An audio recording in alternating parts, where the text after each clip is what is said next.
আসসালামু আলাইকুম সবাইকে, কেমন আছেন সবাই? আজকে আমি বিরিয়ানি রান্না করব সরিষার তেল দিয়ে। প্রথমে এই যে সরিষার তেল কিছুটা পরিমাণে নিয়ে নিলাম পেঁয়াজ ভাজার জন্য। তো আমি এখানে 1 কাপের মতো পেঁয়াজ দিছি। এটাকে ভালোভাবে ভেজে নিব, একদম ব্রাউন করে ভেজে নিব, বেরেস্তা বানাবো আর কি। তো এই যে ভাজতেছি, আমি একটু কেটে কেটে দিছি, পুরাটা তো দেখানো সম্ভব না কারণ ভাজতে অনেকটা সময় লাগে। এই যে প্রায় ব্রাউন হয়ে আসছে প্রায় পেঁয়াজটা।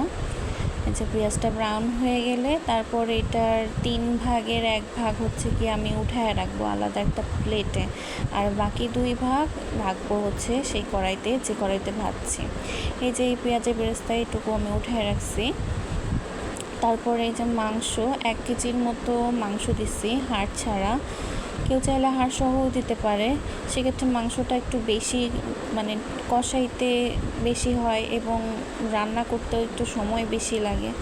যেহেতু আমার হাতে বেশি একটা সময় ছিল না, এই জন্য আমি খালি গোশটাই দিছি আর ছোট ছোট টুকরা করে দিছি আমার পছন্দ মতো। কেউ চাইলে বড় করেও কাটতে পারেন। এরপর এটাকে ভালোভাবে এই বেরেস্তাটার সাথে মাখায় নিলাম। তারপরে এই যে হচ্ছে আমার বিরিয়ানির মশলা, আমি দোকান থেকে কিনে নিয়ে আসছি। তারপরে এর ভিতরে যে মশলাটা ছিল, এই মশলাটা পুরোটাই আমি এই মাংসর সাথে দিয়ে দিছি। এরপর হচ্ছে এই মশলা দিয়ে এই মাংসটা ভালো করে কষায় নিতে হবে, যাতে কোনো রকম মানে মশলার কোনো গন্ধ না থাকে।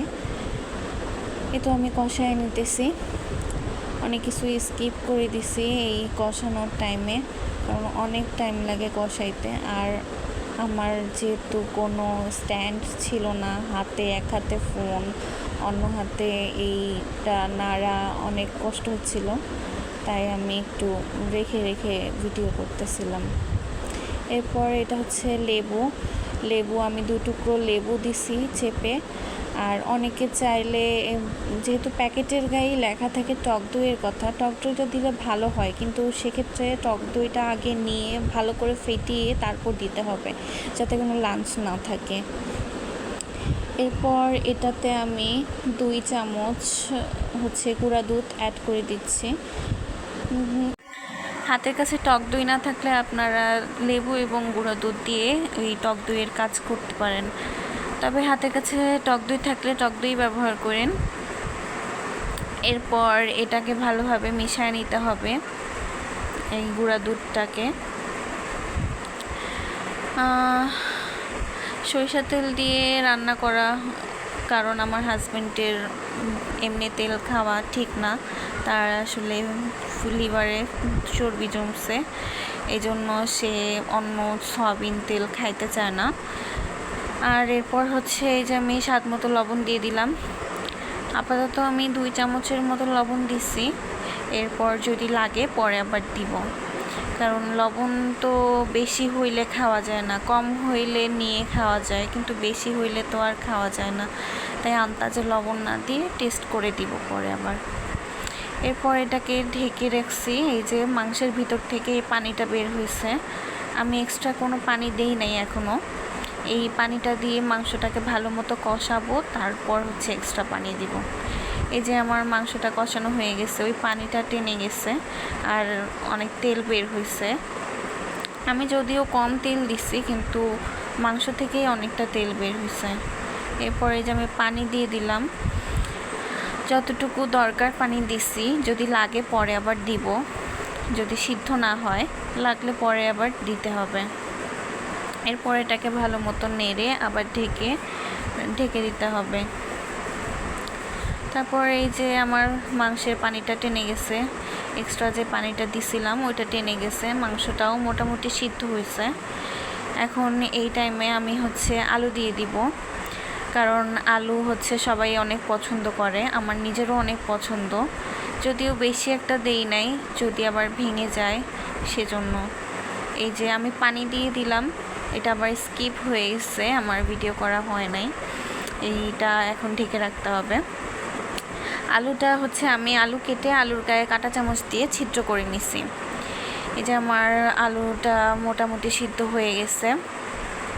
এখন আমি এটাকে উঠায় রাখবো। আর আলু যদি আপনারা চান এটাকে ভেজেও দিতে পারেন, আমার কাছে এভাবে দিতে ভালো লাগে, কারণ এরকমভাবে দিলে মশলাটা ভিতরে ঢুকে। তারপর এই যে আমি আলাদা একটা পাতিলায় নিয়ে নিছি, কারণ ওইটাতে আমার মানে ধরতো না, নাড়াচাড়া করা যাইতো না। এই যে আমি আধা কেজি চাল দিছি, এরপর এটাকে ভালো মতো মশলার সাথে মিশায়ে এরপর যতটুকু চাল দিছি তার দ্বিগুণ হচ্ছে পানিটা দিছি। আমি পানিটা আলাদা একটা পাত্রে আগে ফুটায় নিছি, তারপর সেই পানিটা এটাতে দিছি। এরপর এটাকে ভালো মতো নেড়ে চেড়ে এটাকে ঢেকে দিতে হবে। আর সেই বেরেস্তা আমি চিনির সাথে সামান্য চিনি, বেশি না, এটাকে মেখে নিলাম। আমার উচিত ছিল তখনই যখন উঠাইছি তখনই গরম গরম মেখে নেওয়া, তাহলে ভালো হতো। এখন নরম হয়ে গেছে। এরপর আমি এই বিরিয়ানির উপরে এটাকে ছড়াই দিব, তাহলে দেখতেও কালারটাও সুন্দর আসবে এবং ঘ্রাণও আসবে একটা সুন্দর। আর এরপর হচ্ছে এই যে আমি কাঁচামরিচ দিয়ে দিচ্ছি। কাঁচামরিচটা দিলে একটা সুন্দর সেন্ট আসবে, আপনারা চাইলে আরও বেশিও দিতে পারেন। আমি অল্প দিছি, কারণ আমার এই কাঁচামরিচগুলো ফালানো যায়, বেশি কেউ একটা খায় না। তারপর এই যে কি সুন্দর দেখাচ্ছে, আমার তো এখনই খাইতে ইচ্ছে করতেছে। আমার বিরিয়ানি অনেক পছন্দ। এই তো আমার বিরিয়ানি রান্না হয়ে গেছে, এখন আমি এটা প্লেটে সার্ভ করে নিচ্ছি।